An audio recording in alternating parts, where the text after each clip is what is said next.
Hey everybody, welcome to Pit Stops to Podium, the Rev Partners podcast where we talk to execs who have competed and won, taking their companies from high growth to high scale. My name is Brendan Tollison. I am the co-founder and CEO of Rev Partners, and I'm delighted to have with me Vance Roush for this edition of Pit Stops to Podium. Welcome, Vance. Thank you, Brendan. Good to be here. Thanks for having me. Absolutely. Well, Vance is the CEO and founder, I believe, of Overflow. And yes, Vance, for our audience, before we get started, how about you let them know who Overflow is? Because it's a really cool concept that's kind of disrupting or creating, rather, a really new space in the market.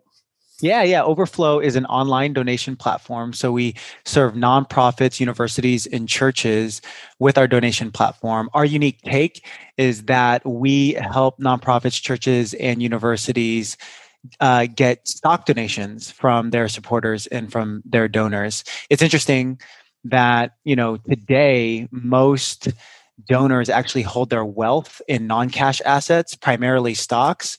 But if you think about the nonprofit space, we're still exclusively fundraising for cash. So stock donations is, in our opinion, the most underutilized but potentially highest leverage channel that we can empower our customers with. Yeah, I love it. I remember you telling me about it, and I heard it for probably the first time about 3 months ago. And it's kind of that next frontier, and it's a really exciting mission that you guys have. Well, Vance, before we get into our big idea, we do have a tradition here at Pit Stops to Podium, and it's to get to understand our guest outside of what they do on a day-to-day, or at least from a work perspective.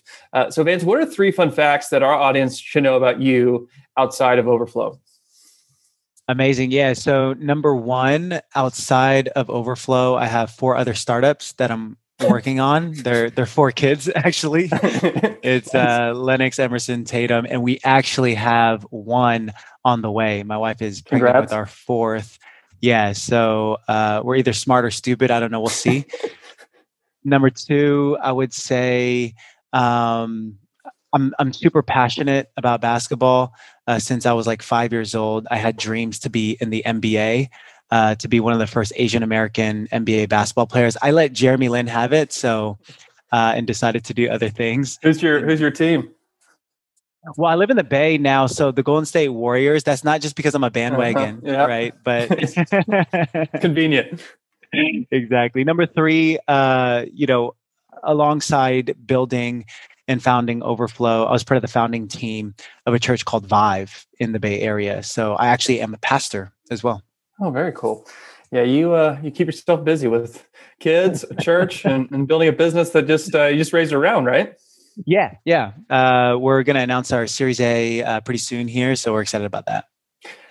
Excellent. So, hey, let's transition to the big idea. And it's really around this concept of, or at least a passion that you have, which is inspiring the world to be generous.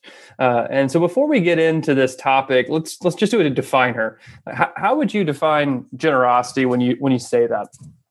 Yeah, I've been really captivated by this ancient proverb. You can find it in Proverbs 11:24. It articulates generosity and the principle of it like this: the world of the generous gets larger and larger. The world of the stingy gets smaller and smaller. So that's kind of the outcome of the principle that if you apply in your life, you can expect in your life that I've personally experienced. Another way I would probably characterize generosity, words that come to mind when I've experienced is extravagant, right?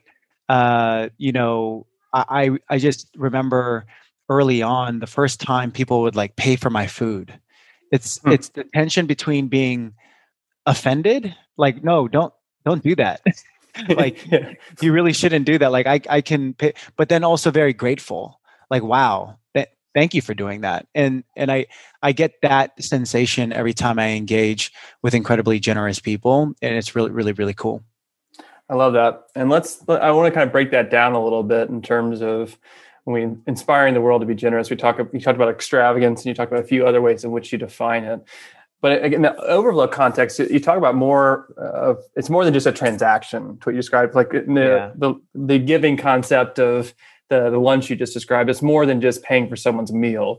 Right. But like, let's build off of that. So when you say it's more than transaction, what does that mean in your mind? Well, being a pastor and, having the privilege to see thousands of people in our own community step up and build a lifestyle of generosity, right? In the church world, we call it the tithe, right? Is that, hey, we're so grateful for everything that we have that we're going to set a lifestyle to give consistently back to our community, right? But even outside of the concept of the church, there is this idea of altruism. There's this idea of a responsibility to give back.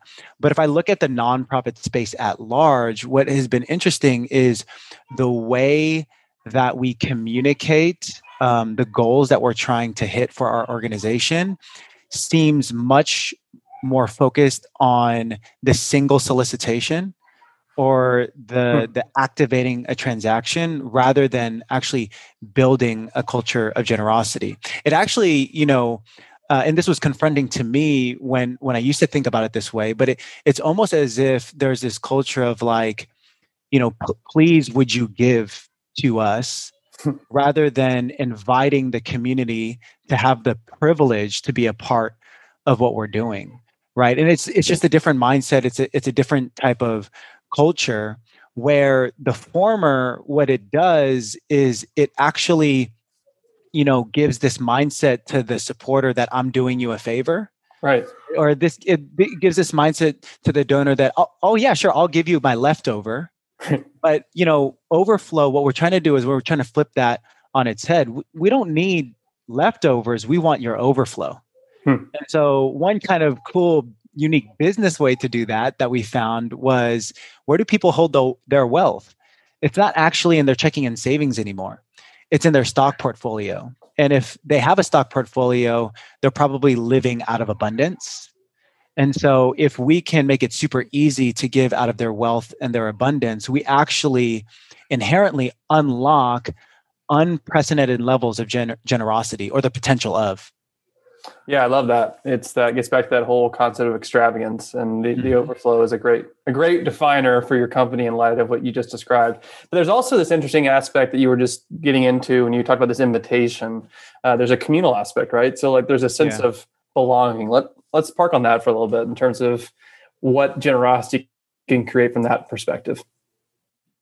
Yeah, that's a key word, especially in our line of business, is that a lot of times when we're talking with our nonprofit customers, pastors, leaders of universities that are in the development space, the fundraising space, the giving space, what we're doing with them is we're creating a strategic partnership, and we're inviting them into a community of others that believe in the same values, the same virtues, and really the same vision that we have. A world that is going to become more and more generous through the teachings, education, and invitation of people to be part of the different missions and causes that we're a part of. And so when we do that, we are presenting to them a really cool platform, right? That we worked really, really hard to build, right? We're presenting them pricing and packaging structures that they're going to be subscribing to.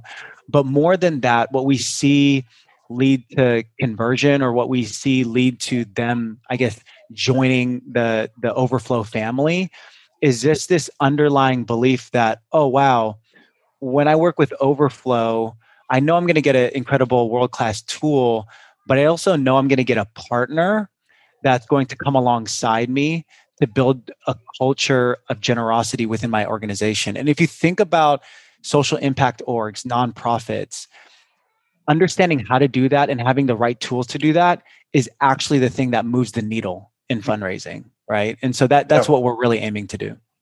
And Vance, for the last kind of topic within generosity, I'd love to talk, you're kind of touching on a little bit in terms of, there's invitation, you're creating this community, but there's also an action aspect of it. So you're trying to inspire this generosity, not only through the marketplace that you're creating, we're connecting, individuals, institutions with these nonprofits, but also how does that manifest itself from an Overflow perspective in terms of how that value impacts or informs the decisions that you make as a leader and as an organization?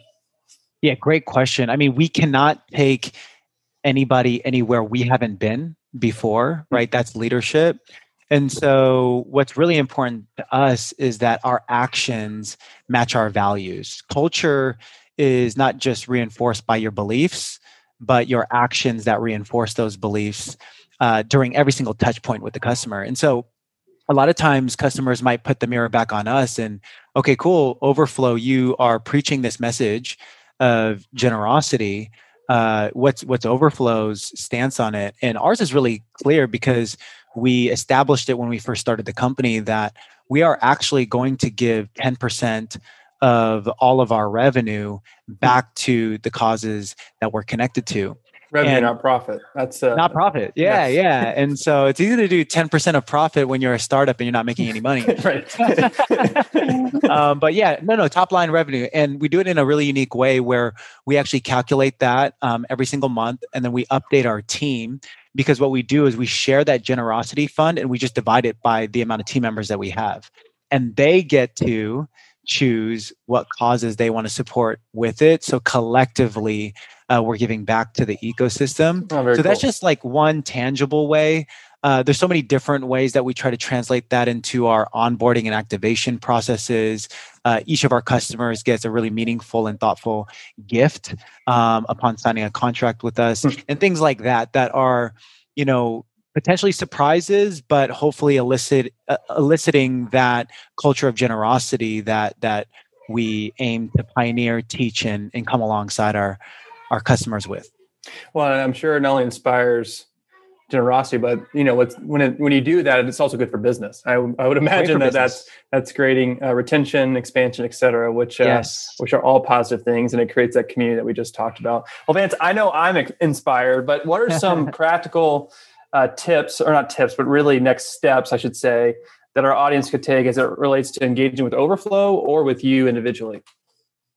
That's awesome. Yeah. I mean, the best way to connect with us is probably through one of our social media channels. We're on Instagram, Twitter, LinkedIn. You can look up Overflow or Vance Roush and get connected that way. You can always reach out to me, vance@overflow.co, or our website is simply overflow.co. All right, Vance. Well, thank you so much for stopping by. We really do appreciate it. We'll talk soon. Thanks so much.